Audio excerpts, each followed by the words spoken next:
Right.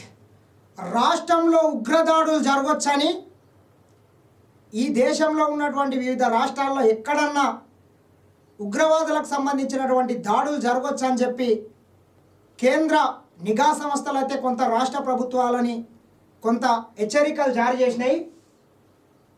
కేంద్ర నిఘా సంస్థల హెచ్చరికలు అప్రమత్తమైన రాష్ట్ర పోలీస్ యంత్రాంగం పాత కేసుల్లో నిందితులుగా ఉన్నవారిపై నిఘా, హవాలా వ్యాపారులపై కూడా ఏదైతే కొంత కేంద్ర నిఘా వర్గాలు రాష్ట్రంలో కొంత అన్ని రాష్ట్రాలకు కొంత హెచ్చరికలు అయితే జారీ చేసిండ్రు.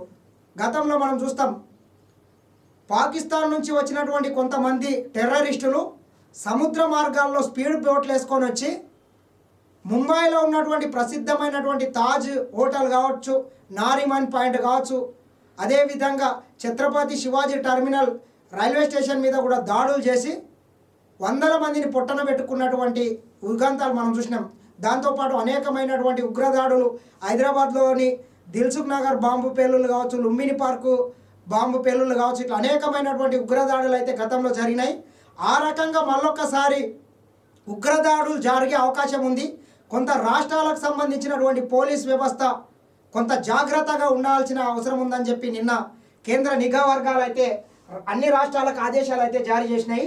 అన్ని రాష్ట్రాలకు ఆదేశాలు ఇచ్చినారట. మీరు చూడండి, ఒకవైపు భద్రతా బలగాలు శాంతి భద్రతల పరిస్థితికి అన్ని చర్యలు తీసుకున్నాగా మరోవైపు ఉగ్రవాదులు విధ్వంసానికి కుట్రలు జరుపుతూనే ఉన్నాయి.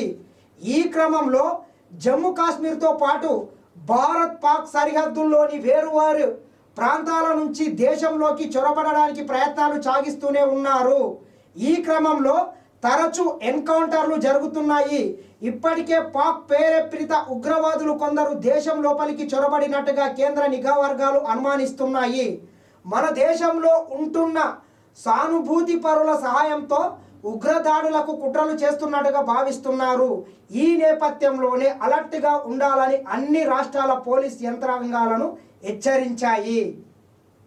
మనం చూసినాం, గతంలో కూడా పుల్వామా దాడులు కావచ్చు, అనేక దాడులు కూడా జరిగినాయి. ఈ రకంగా మళ్ళీ ఒకసారి ఉగ్రదాడులు జరిగే అవకాశం ఉందని చెప్పి అన్ని రాష్ట్రాలకు సంబంధించినటువంటి పోలీస్ నిఘా వ్యవస్థని కూడా కేంద్ర నిఘా సంస్థలు హెచ్చరించినాయి.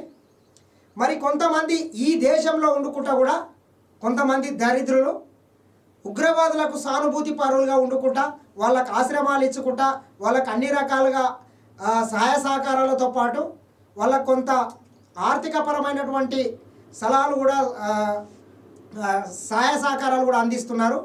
వీటి వెనుక మాత్రం ఖచ్చితంగా ప్రజలందరూ కూడా అప్రమత్తతను ఉండాలి. ఎందుకంటే ఉగ్రదాడులు జరిగితే ఈ దేశం చాలా కోల్పోయే అవకాశం ఉంటుంది. అమాయకమైనటువంటి ప్రజల ప్రాణాలు కూడా